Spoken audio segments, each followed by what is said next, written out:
نبی پاک صلی اللہ تعالی علیہ وسلم کی خدمت میں ایک خاتون آئی. اس نے آ کے عرض کی یا رسول اللہ صلی اللہ تعالی علیہ وسلم میرے اور میرے شوہر کے درمیان محبت کوئی نہیں.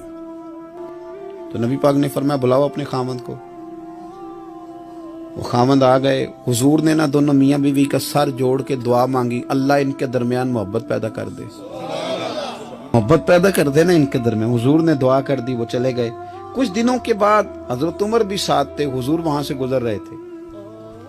وہ خاتون وہاں کھڑی تھی, دوڑی آئی حضور کی خدمت میں سلام نیاز عرض کیا.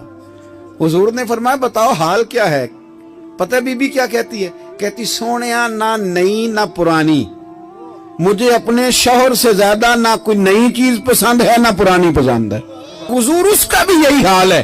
بی بی نے بات سنائی تو جواب میں حضور کیا فرمانے لگے؟ حضور فرمانے لگے میں گواہی دیتا ہوں کہ میں اللہ کا سچا رسول ہوں. تو تم